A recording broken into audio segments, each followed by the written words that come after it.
ভারত সরকারের অর্থ পরিষেবা বিভাগের এম নাগারাজু মঙ্গলবার আগরতলার রবীন্দ্র ভবনে আয়োজিত রাজ্য স্তরের ব্যাংকার্স কমিটির ক্রেডিট আউটরিচ প্রোগ্রামে অংশগ্রহণ করেন। এই অনুষ্ঠানে উপস্থিত ছিলেন রাজ্যের মুখ্য সচিব জে.কে. সিনহা, অর্থ দপ্তরের সচিব প্রশান্ত কুমার গোয়েল, পশ্চিম জেলার জেলাশাসক ড বিশাল কুমার, স্টেট ব্যাংক অফ ইন্ডিয়ার ম্যানেজিং ডিরেক্টর সহ অন্যান্য বিশিষ্ট ব্যক্তিবর্গ। প্রদীপ প্রজ্বলনের মধ্য দিয়ে অনুষ্ঠানের সূচনা করা হয়। কি বললেন এই প্রসঙ্গে ভারত সরকারের অর্থ পরিষেবা বিভাগের সচিব এম নাগারাজু, শুনুন। It's about 15.9%, one of the highest ever in Indian history.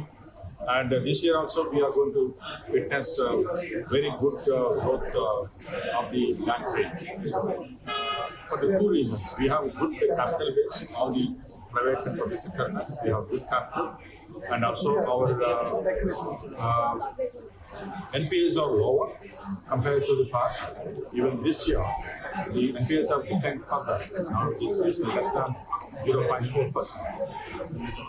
And government also, under the leadership of the Prime Minister, we also launched the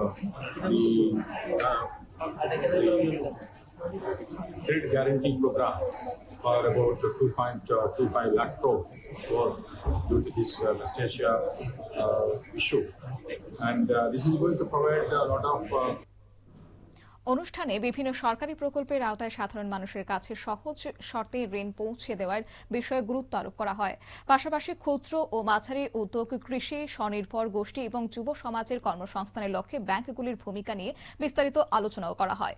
এদিনের অনুষ্ঠানে উপস্থিত অতিথিরা আর্থিক অন্তর্ভুক্তির মাধ্যমে রাজ্যের উন্নয়নকে আরও গতিশীল করে তোলার উপর বিশেষ জোর দেন। ক্রেডিট আউটরিচ প্রোগ্রামের মাধ্যমে সাধারণ মানুষের কাছে ব্যাংকিং পরিষেবাকে আরও সহজলভ্য করে পৌঁছে তোলাই হচ্ছে এই অনুষ্ঠানের মূল লক্ষ্য।